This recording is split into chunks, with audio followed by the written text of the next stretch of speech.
नमस्कार दोस्तों, welcome back to our YouTube channel solar solution. तो कैसे हैं आप सब लोग? उम्मीद करता हूँ आप सब लोग अच्छे होंगे। तो आज का सेशन जो है आपने टाइटल नेम पढ़ लिया होगा। तो ऑप्टिक्स जो आपका चैप्टर है फिजिक्स एलटी फिजिक्स में, तो ऑप्टिक्स वाला चैप्टर हम इसको कवर करने वाले हैं, जो कि आपके एलटी एग्ज़ाम के लिए काफ़ी मददगार रहने वाला है। तो ऑप्टिक्स की अगर हम बात करें तो ऑप्टिक्स में आप चार चीज़ें पढ़ने वाले हैं। एक तो इंटरफ्रेंस, जिसे हम व्यतिकरण बोलते हैं हिंदी में। दूसरा आपका डिफ्रैक्शन हुआ, विवर्तन। तीसरा पॉलराइजेशन, ध्रुवण। और फोर्थ है जो आपका ऑप्टिकल इंस्ट्रूमेंट, मतलब प्रकाशिकी की यंत्र। ठीक है। तो सबसे पहले बात अगर हम करें तो वो करते हैं इंटरफ्रेंस की। ठीक है। इस वीडियो में, इस सेशन में हम दो चीज़ कवर करेंगे। एक आपका व्यतिकरण का हो गया, दूसरा आपका विवर्तन का हो गया। तो देख लेते हैं। ठीक है। तो इंटरफ्रेंस होता क्या है? व्यतिकरण, मतलब व्यतिकरण क्या होता है कि एक सभी प्रकार की तरंगों का क्या होता है, एक गुण होता है। ठीक है। वेव का क्या होता है, एक गुण होता है। तो इसमें आपने पहले भी जानते होंगे, मैंने जब प्रीवियस वीडियोस आई थी तो उसमें मैंने आपको बताया था कि जो प्रकाश होता है वो दो चीज़ से चलता है। एक तो वेव में चलता है और एक मॉलिक्यूल कण का बताया था आपका, तरंग और कण की दिशा में क्या, मतलब इसमें गति करता है ये। ठीक है, मोशन करता है। तो प्रकाश क्या होता है, तरंगों के रूप में चलता है। तो प्रकाश तरंगे, यही मतलब यही चीज़ें जो है वही उसकी क्या कहलाएगी, व्यतिकरण की घटना। तो इसको थोड़ा डीप समझते हैं कि जब क्या होता है समान आवृत्ति वाली फ्रीक्वेंसी की अगर बात करें, फ्रीक्वेंसी और एम्पलीट्यूड की अगर बात करें, एम्पलीट्यूड, ठीक है, इक्वल फ्रीक्वेंसी और इक्वल एम्पलीट्यूड की अगर हम बात करते हैं तो इसमें क्या होता है, किसी माध्यम में क्या हो जाता है, एक साथ एक ही दिशा में ये क्या करने लग जाते हैं, गमन करने लग जाती है, मतलब चलने लग जाती है। तो कुछ स्थानों पे क्या होती है, मतलब कुछ स्थानों पे क्या हो जाती है, उसकी तीव्रता जो होगी वो क्या हो जाती है, अधिकतम हो जाती है। जैसे हम बात करें, अगर डायग्राम से शो करें तो ये कोई वेव है अगर सपोज, ठीक है, ये प्रकाश तरंग के माध्यम में से अगर चल रहा है तो यहाँ पर कहीं पे इसके पॉइंट में क्या होगी, मतलब जो इसकी तीव्रता होगी वो कहीं पे मैक्सिमम होगी, कहीं पे क्या होगी, मिनिमम होगी। किसी किसी पॉइंट पे क्या होगी मैक्सिमम, किसी किसी पॉइंट पे क्या होगी मिनिमम। और यही मतलब यही जो घटना है यही आपका क्या कहलाता है, प्रकाश का व्यतिकरण या इंटरफेरेंस कहलाता है। ठीक है, होपफुली ये चीज़ समझ आई होगी आपको। तो जब क्या होता है, समान आवृत्ति की दो प्रकाश तरंगें किसी माध्यम में एक ही दिशा में अगर गमन करती है तो अध्यारोपण के फलस्वरूप प्रकाश की तीव्रता में जो परिवर्तन होता है, जो चेंजेस आते हैं, तो इस घटना को ही हम क्या कहते हैं, प्रकाश का व्यतिकरण। तो अगर हम इंटरफ्रेंस की बात करें तो इंटरफ्रेंस आपका जो होता है वो टू टाइप्स होता है। थोड़ा रफ, टू टाइप्स होता है आपका। सबसे पहले बात करें तो टू टाइप्स में आपका जो आ गया सबसे पहले वो आता है कंस्ट्रक्टिव कंस्ट्रक्टिव इंटरफ्रेंस। ठीक है। और दूसरा जो आता है इसमें इंटरफ्रेंस का पार्ट, सेकंड पार्ट जो है वो डिस्ट्रक्टिव। ये दो पार्ट इसमें इंपॉर्टेंट है और इससे न्यूमेरिकल भी आपकी बनती है। ठीक है। तो इस चीज़ों को ध्यान से समझना, कोई जल्दबाजी नहीं है, वीडियो को पॉज करके आप देख सकते हैं और इसकी लिख सकते हैं। ठीक है, इसके बारे में। तो सम कंस्ट्रक्टिव की अगर हम बात करें तो इसे हिंदी में बोलते हैं संपोषी। क्या बोलते हैं, संपोषी व्यतिकरण। और जो अगर डिस्ट्रक्टिव है उसको बोलते हैं विनाशी व्यतिकरण। एक दूसरे के अपोजिट होते हैं ये दोनों। तो कंटिन्यू करते हैं, थोड़ा रफ कर लेते हैं इससे पहले। कंस्ट्रक्टिव इंटरफेरेंस की अगर हम बात करें, जिसे हम संपोषी व्यतिकरण बोलते हैं, तो माध्यम के जिन बिंदुओं पर क्या होती है, तरंगे क्या होती है, समान कला में तो मिलती हैं, परंतु क्या हो जाती है, परिणामी जो तीव्रता आती है वो क्या हो जाती है, मैक्सिमम हो जाती है। ठीक है। तो दोनों तरंगों की क्या करते हैं, तीव्रताओं का योग करते हैं, तो सम करते हैं। तो मैं आपको डायग्राम दिखा रहा हूँ, डायग्राम से आप समझ सकते हैं इस चीज़ को। जैसे कोई ये वेव है, सपोज ये वेव चल रही है आपकी, ठीक है, और दूसरी वेव जो चल रही है, दो वेव है ना, दूसरी वेव जो चल रही है वो भी इस तरीके से ही चल रही है, सेम। ठीक है। तो जो इसका रिजल्ट आता है, जो इसका रिजल्ट आता है, इक्वल फेस की बात करें, अगर हम इक्वल फेस की बात करते हैं, कला की बात, तो इक्वल फेस में देखो ये इसका मैक्सिमम है तो यहाँ पे भी ये मैक्सिमम है, मतलब इसका ये मिनिमम है, ये मिनिमम से मैक्सिमम से कनेक्ट है। तो इस तरीके का अगर डायग्राम आपको देखने को मिले तो वो आपका कंस्ट्रक्टिव इंटरफ्रेंस होता है। तो इसमें क्या होता है, अगर इनका सम करते हैं तो कहीं ना कहीं हमें क्या होती है, इन बिंदुओं पर व्यतिकरण का संपोषी व्यतिकरण कहते हैं, इन पर क्या हो जाएगा, इस तरीके का हमें डायग्राम देखने को मिलता है मैक्सिमम वाला। ठीक है। तो होपफुली ये समझ आया होगा। मैक्सिमम डायग्राम दोनों का कमेंट देखने को मिलेगा। जब क्या होता है, माध्यम के जिन बिंदुओं पर तरंगे क्या होती है, समान कला में, यहाँ पर भी समान, इक्वल है ना, समान कला में अगर मिलती हैं और परिणामी तीव्रता मैक्सिमम हो जाती है, जो इसका परिणामी आता है, रिजल्ट आता है, वो क्या हो जाता है, मैक्सिमम हो जाता है। ठीक है, तो मैक्सिमम को इसमें अगर हम बात करें तो उसको हम मैक्सिमम से डिनोट करते हैं, जिसे हम बोलते हैं उचिष्ट। क्या बोलते हैं, उचिष्ट। ठीक है, इसका जस्ट अपोजिट है आपका विनाशी व्यतिकरण, तो इसको भी रब कर लेते हैं।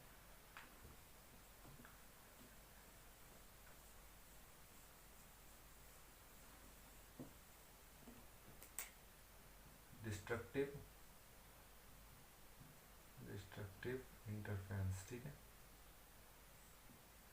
बहुत क्वेश्चन आते हैं इसमें, क्वेश्चन अगर पूछे जाते हैं तो बहुत बेसिक क्वेश्चंस होते हैं। ठीक है, तो ध्यान से समझना इस चीज़ को। डिस्ट्रक्टिव अगर इंटरफेरेंस की बात करते हैं तो जस्ट इसका अपोजिट होता है। यहाँ पे इक्वल फेस होता है, यहाँ पे क्या होता है, अनइक्वल अनइक्वल फेस। ठीक है, जैसे डायग्राम बना लेते हैं, डायग्राम से समझते हैं। जैसे ये है, तो ये यहाँ से ऐसा हुआ। ठीक है, अब देखो ये इसमें मैक्सिमम है, यहाँ नीचे क्या है, मिनिमम है ना। यहाँ पे क्या है, मतलब लोएस्ट है, यहाँ पे इक्वल अनइक्वल दिख रहा है ना, यहाँ पे ऊपर जा रहा है ग्राफ, यहाँ पे नीचे आ रहा है, तो अनइक्वल फेज है, कला सेम नहीं है। यहाँ पे भी देखो नीचे आ रहा है, यहाँ ऊपर आ रहा है, तो ये अनइक्वल फेज है इसमें। ठीक है, अनइक्वल फेज है, तो इसका जो रिजल्ट आएगा वो आपका क्या हो जाता है, सरल रेखा की भांति, मतलब मिनिमम हो जाता है। ठीक है, मतलब डेफिनेशन, अगर डेफिनेशन क्या मतलब लैंग्वेज देखें तो इसके विपरीत माध्यम में जिन बिंदुओं पर तरंगे क्या होती है, विपरीत कला में मिलती हैं, विपरीत कला में जैसे ही मिलती है तो वहाँ पे आपको जो परिणामी तीव्रता होगी वो क्या होती है, निम्न, मतलब मिनिमा होती है। क्या होती है, मिनिमा।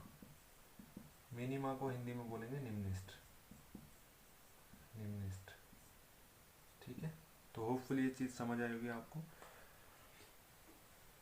ठीक है, और जो इसमें व्यतिकरण, अगर हम इंटरफ्रेंस की बात कर रहे हैं तो व्यतिकरण में सबसे इम्पोर्टेंट चीज़ जो है, अगर एक नंबर में क्वेश्चन आता है तो व्यतिकरण की जो घटना होती है वो किस किस तरंग पे काम करती है। एक तो आपका हो गया साउंड पे, एक हो गया आपका लाइट पे, तो दोनों में होती है। ठीक है, तो इंटरफ्रेंस की जो घटना होती है वो एक तो साउंड पे होती है और दूसरी वेव पे होती है, तरंग पे इंटरफ्रेंस की घटना। ठीक है, इसको अभी और भी अच्छे से समझेंगे, आगे एग्जाम्पल देखने को मिलेंगे हमें।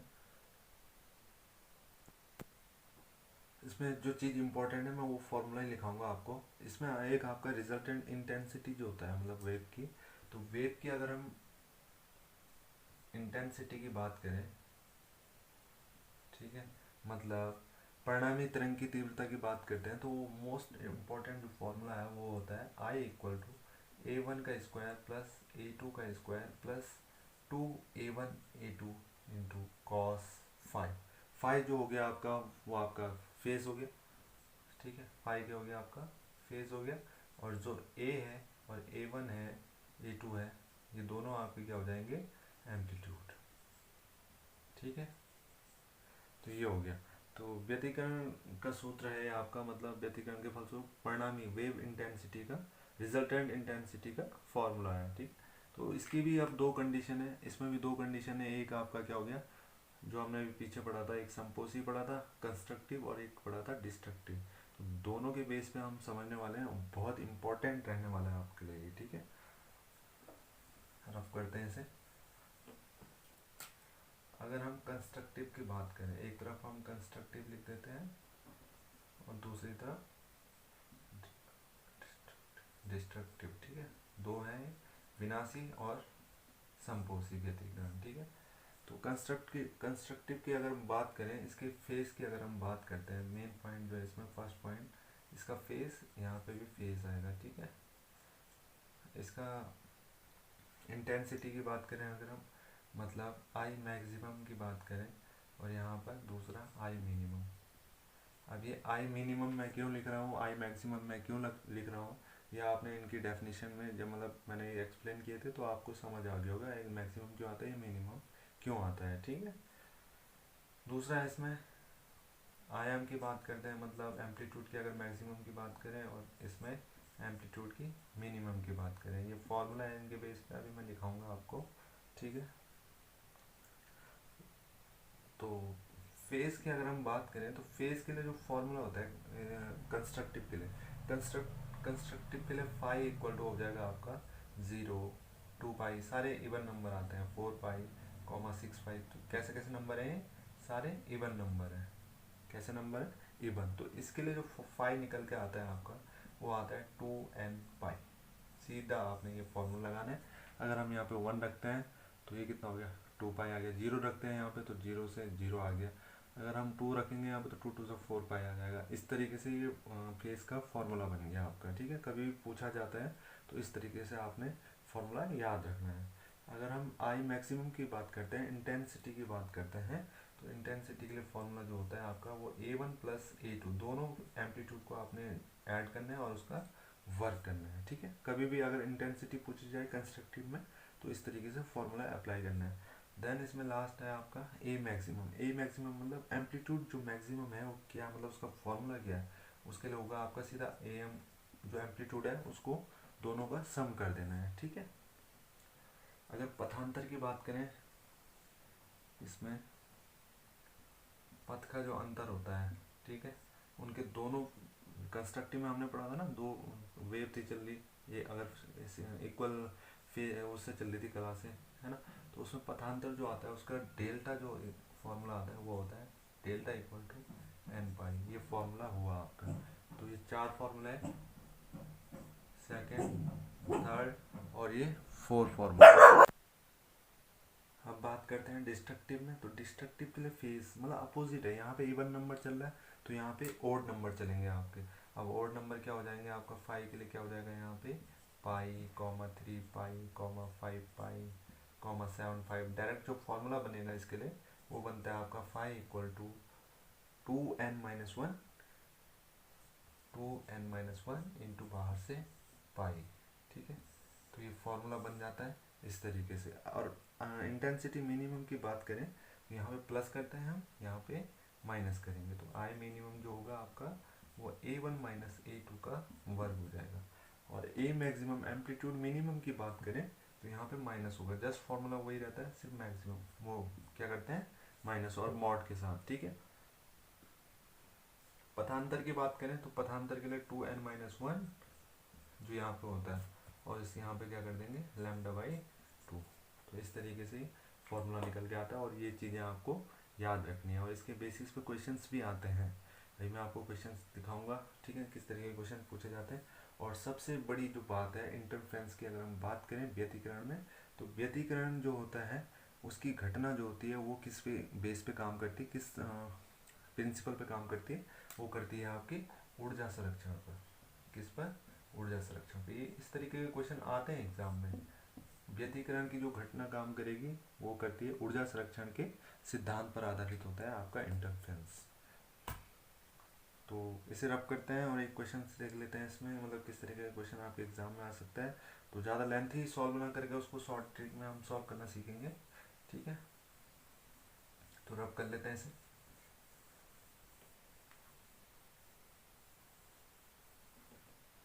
जैसे आप ये क्वेश्चन देख सकते हैं आप स्क्रीन में, इसमें लिखा है कि दो तरंगों की तीव्रताओं का अनुपात। अब तीव्रता की अनुपात की बात कर रहे हैं तो कहीं ना कहीं इंटेंसिटी की बात कर रहे हैं, तो आई मैक्सिमम और आई मिनिमम, है ना, यही दो चीज़ें होती हैं हमारी कंस्ट्रक्टिव और डिस्ट्रक्टिव।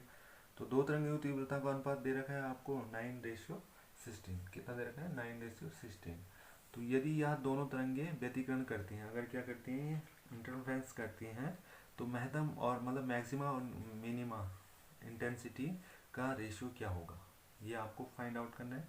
तो इसके लिए एक तो प्रॉपर तरीका है करने का, ठीक है, तो मैं आपको दिखा दूंगा। साइड में देख सकते हैं आप सॉल्यूशन इसका,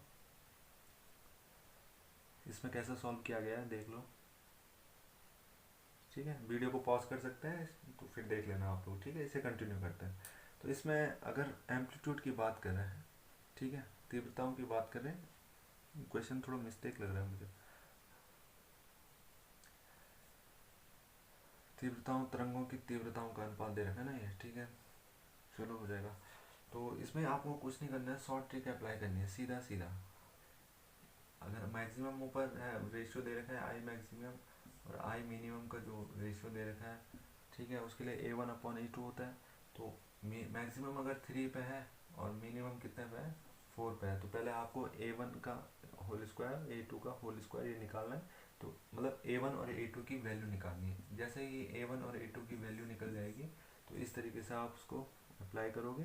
और इसमें आपने क्या करना है, मैक्सिमम पे आपको पता है आपने क्या कर देना है, उसको ऐड कर देना है एक बार ऊपर वाले में और एक बार नीचे वाले में ऐड कर देना है। तो किस तरीके से आप देखो 3/4 प्लस 1 कर देंगे इसमें, और यहाँ से 1 माइनस 3/4 कर देंगे। डायरेक्ट ये करना है आपको और कुछ नहीं करना है। जहाँ पर आपको A1 और A2 यहाँ से निकलेगा ना, A1 रेशियो A2 ये होता है वर्ग, तो A1 क्या आ जाएगा यहाँ पे 3 और A2 कितना आ जाएगा 4, 4 चौको 16, 3 तिया 9।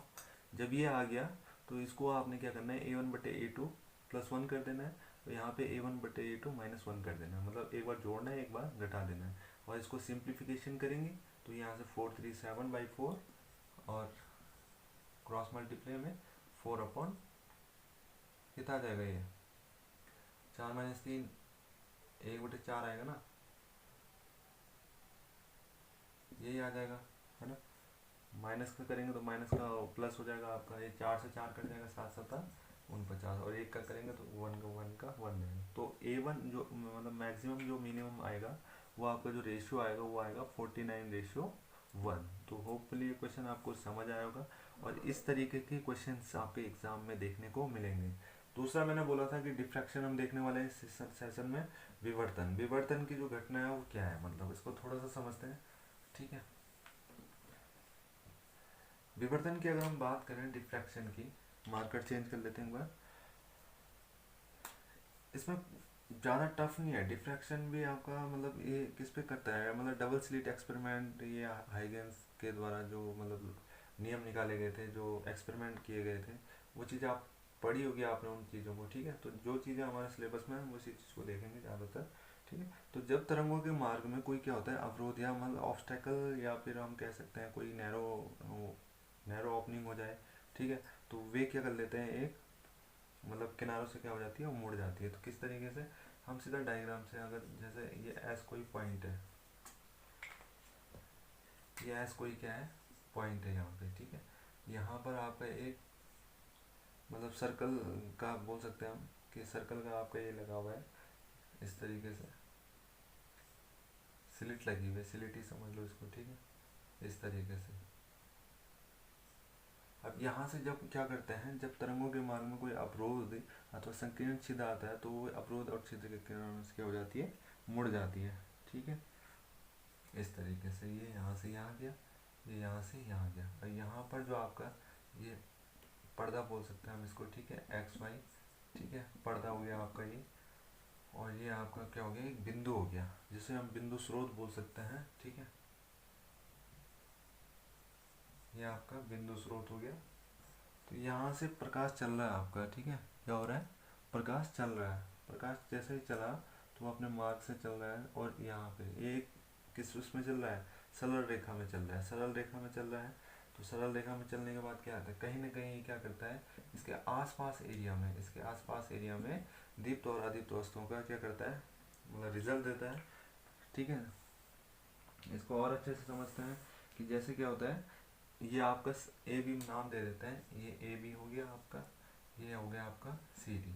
तो सी डी में मतलब यहाँ तक पूरा प्रकाश ये चल रहा है आपका, यहाँ तक पूरा प्रकाश आपको देगा, उपस्थित रहता है यहाँ तक। ठीक है, जब क्या है, किसकी घटना में, सरल रेखा की घटना में। और सी डी के किनारों के आसपास, सी डी जो है आपके, इनके किनारों के आसपास क्या होता है आपको, मतलब बाहर की तरफ से अंधकार में कुछ दूरी तक क्या होता है, यहाँ तक अंधकार जो होगा उसमें कुछ दूरी तक आपको कहीं ना कहीं क्या देखने को मिलेगा, लाइट देखने को मिलेगी, प्रकाश कहीं ना कहीं वहाँ पे क्या होता है, उपस्थित होता है। ठीक है, तो यहाँ से क्या है, ये प्रकाश जैसे जैसे मुड़ रहा है तो वहाँ तक ये क्या कर रहा है, वहाँ पे लाइट प्रदान कर रहा है या लाइट दे रहा है। ठीक है, और इसके कुछ भाग तक आपको क्या देखने को मिलेगा, कहीं ना कहीं थोड़ा सा प्रकाश देखने को मिलेगा। इसी तरीके से अगर हम बात करें किसकी, साउंड वेव की, मतलब साउंड डिफ्रैक्शन की अगर हम बात करते हैं, किसकी, साउंड डिफ्रैक्शन की, तो साउंड में सिंपल सा है। साउंड में सबसे जो मतलब समझने वाली चीज़ें हैं कि जैसे ध्वनि तरंगों का विवर्तन क्या होता है, मतलब इसको हम इजीली हम इसको समझ सकते हैं कैसे, क्योंकि ध्वनि तरंगों की जो मतलब तरंग दैर्घ्य होती है, वेवलेंथ जो होती है, वो 1 मीटर की कोटि की होती है। और इसी तरीके से हम समझ सकते हैं, जैसे कोई कमरा है तो कमरे के जो दरवाजे और खिड़कियाँ होंगी उनकी कोटि भी क्या मान लेंगे हम, सपोज 1 कोटि की मान लेंगे, 1 मीटर कोटि की मान लेंगे। तो जैसे कोई हमें बाहर से आवाज़ दे रहा है और हम दरवाजे के पीछे या कमरे की मतलब दरवाजे के पीछे दीवार के सहारे पे खड़े हैं, और वो बंदा जो बाहर है वो हमें देख नहीं पा रहा है, ठीक है। तो वो एक कमरे मतलब वो देख नहीं पा रहा है हमें, और वो साउंड लगा रहा है और वो हमें देख नहीं पा रहा है, पर कहीं ना कहीं हम क्या कर लेते हैं, उसकी साउंड को सुन लेते हैं। और ये सब कारण होता है, ये भी आपका डिफ्रैक्शन के ही कारण होता है। मतलब अब जैसे ही इसकी सरल रेखा की गति है तो ये यहाँ तक ही जा रही है ना कहीं प्रकाश इसका भी क्या होगा, यहाँ तक फैलेगा, है ना, यहाँ तक दिखेगा, है ना। तो यही चीज़ है मतलब डिफ्रैक्शन का, ज़्यादा कुछ है नहीं इसमें। तो होपफुली ये चीज़ समझ आएगी आपको। अगर आपको वीडियो पसंद आए तो हमारे वीडियो को लाइक करें, सब्सक्राइब करें हमारे यूट्यूब चैनल को, साथ ही साथ बेल आइकन जरूर प्रेस करें, जिससे कि हमारी न्यू वीडियो का नोटिफिकेशन सबसे पहले आपको मिलते रहे। तो मिलते हैं नेक्स्ट वीडियो में। Thank you so much, love you to all. और मैं एक बात कहना चाहता हूँ कि बहुत सारे लोगों के कमेंट आ रहे थे, सर आपने कहा था कि 600 क्वेश्चन की जो सीरीज़ हमने कही थी कि 600 सीरीज़ की जो क्वेश्चन सीरीज़ है वो आपको देखने को मिलेगा, मतलब एग्ज़ाम से 1 डेढ़ महीने पहले। बट इसमें हमने ट्राई मतलब काम किया था इसके ऊपर, सीरीज़ के ऊपर, सीरीज़ जो काम किया था इसके ऊपर, साइड पे हम अपडेट कर रहे थे अपने, मतलब 30 क्वेश्चन पर सब्जेक्ट से हम ला रहे थे, बट वहाँ से रिस्पांस मतलब उतना अच्छा नहीं मिल रहा था। तो इस वजह से हमने इस पर काम करना बंद कर दिया था। अगर हमें रिस्पांस अच्छा मिलता तो हम शायद इसको कंटिन्यू रखते। हमने अभी साइड पे है 4-5 वीडियो, मतलब 4-5 जो आपके टेस्ट सीरीज़ हैं वो हैं अभी, तो उसमें आप ट्राई कर सकते हैं। और साथ में अगर जैसे कुछ पेपर्स वगैरह प्रीवियस ईयर के, तो आप हमारे टेलीग्राम चैनल से जुड़ सकते हैं, डिस्क्रिप्शन में आपको लिंक मिल जाएगा, तो वहाँ पे आप हमारे चैनल पे, टेलीग्राम चैनल पे ज्वाइन हो सकते हैं। तो थैंक यू सो मच, मिलता है नेक्स्ट वीडियो में, लव यू टू ऑल।